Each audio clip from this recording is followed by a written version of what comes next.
एक गांव में एक सुस्त और कामचोर आदमी रहता था। काम धाम तो वो कोई करता न था। हाँ, बातें बनाने में बड़ा माहिर था, इसलिए लोग उसे बातूनी कहकर पुकारते थे। बातूनी के घर की हालत इतनी खराब थी कि महीने में 20 दिन चूल्हा नहीं जल पाता था। बातूनी की बेवकूफ़ी और सुस्ती की सजा उसकी बीवी को भी भुगतनी पड़ती और भूखे रहना पड़ता। एक दिन बातूनी की बीवी को बड़ा गुस्सा आया। वो बहुत बिगड़ी और कहा, अब मैं तुम्हारी कोई भी बात नहीं सुनना चाहती। चाहे जो कुछ करो, लेकिन मुझे तो पैसा चाहिए। जब तक तुम कोई कमाई करके नहीं लाओगे, मैं घर में नहीं घुसने दूंगी। यह कहकर बीवी ने बातूनी को नौकरी की खोज में जाने को मजबूर कर दिया।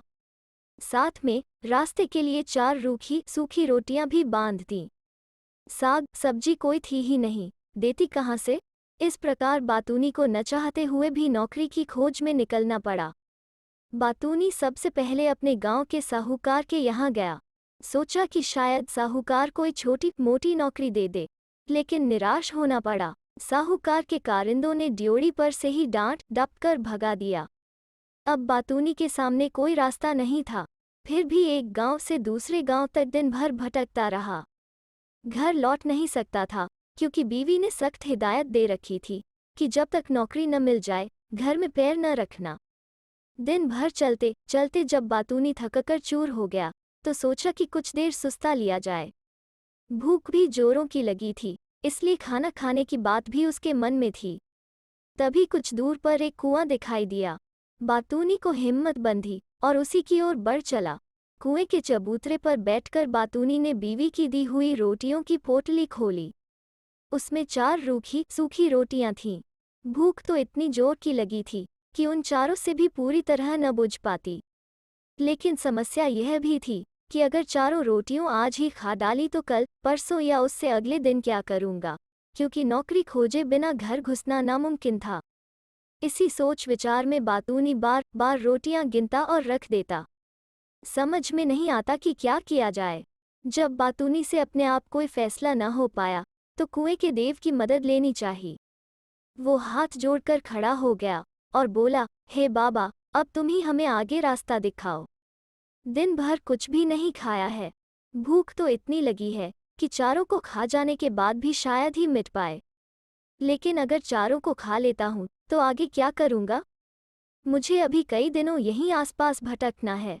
इसलिए हे कुआं बाबा, अब तुम ही बताओ कि मैं क्या करूँ।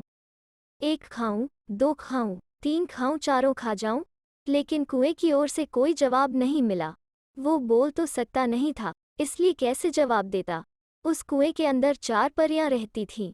उन्होंने जब बातूनी की बात सुनी तो सोचा कि कोई दानव आया है जो उन्हीं चारों को खाने की बात सोच रहा है।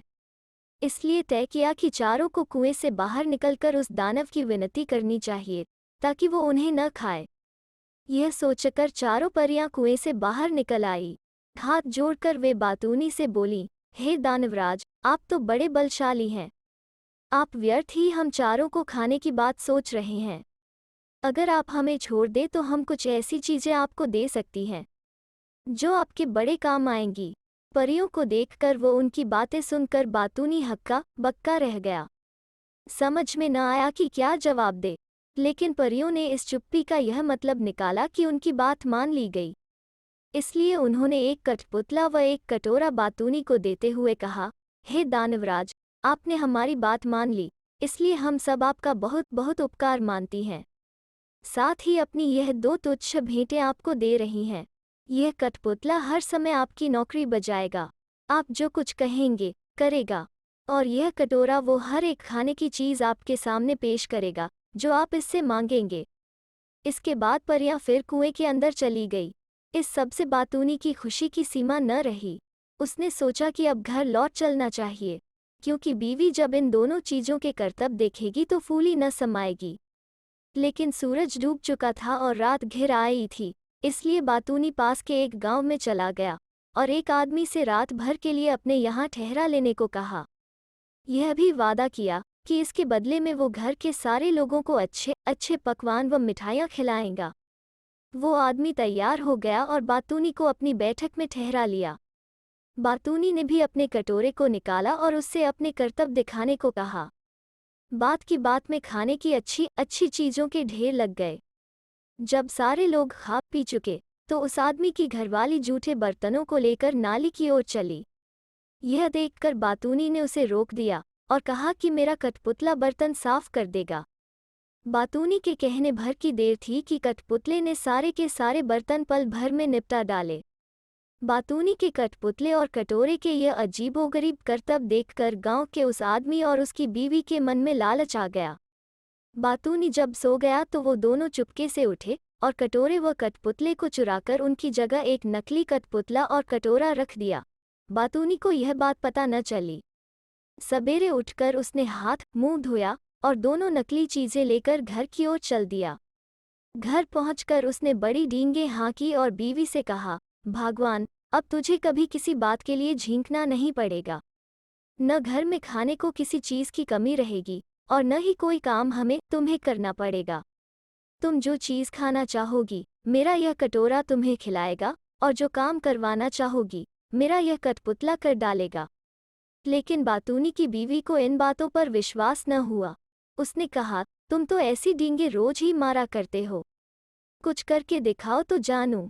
हाँ, क्यों नहीं, बातूनी ने तपाक से जवाब दिया और कटोरा व कठपुतले से अपने अपने करतब दिखाने को कहा। लेकिन वो दोनों चीजें तो नकली थीं, अतः बातूनी की बात झूठी निकली। नतीजा यह हुआ कि उसकी बीवी पहले से ज्यादा नाराज हो उठी।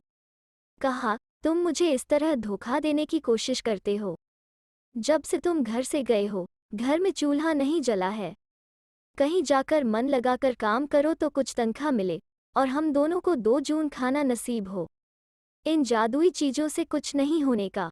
बेबस बातूनी खिसियाए हुआ फिर चल दिया। वो फिर उसी कुएं के चबूतरे पर जाकर बैठ गया। समझ में नहीं आ रहा था कि अब क्या किया जाए।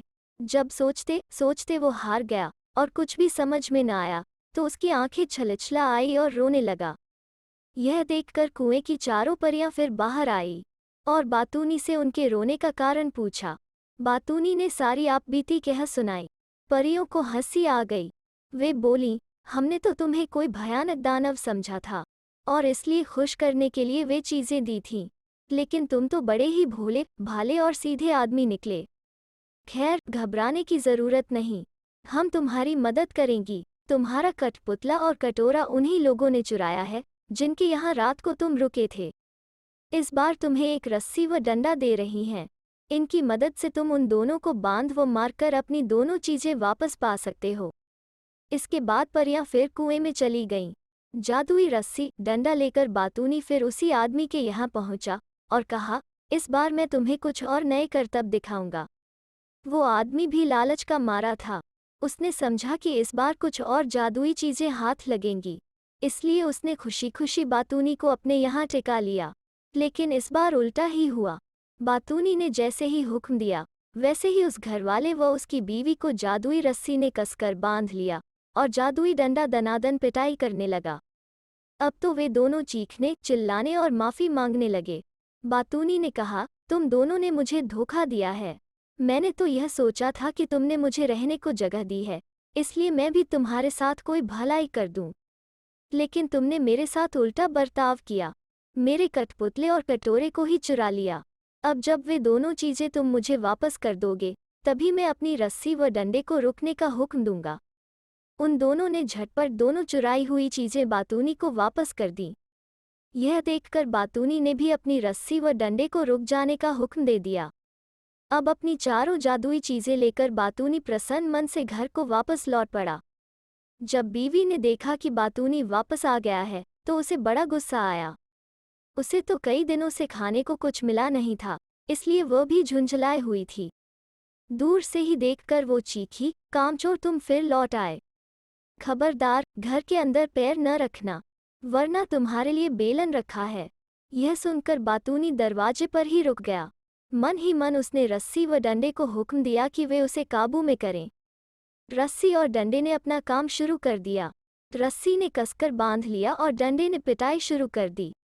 यह जादुई करतब देखकर बीवी ने भी अपने सारे हथियार डाल दिए और कभी वैसा बुरा बर्ताव न करने का वादा किया। तभी उसे भी रस्सी व डंडे से छुटकारा मिला। अब बातूनी ने अपने कठपुतले व कटोरे को हुक्म देना शुरू किया।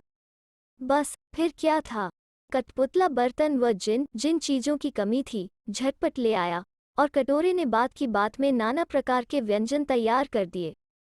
तो दोस्तों, कैसी लगी आज की लोककथा? अगर अच्छी लगी तो लाइक और शेयर करें और चैनल को सब्सक्राइब करना ना भूलें।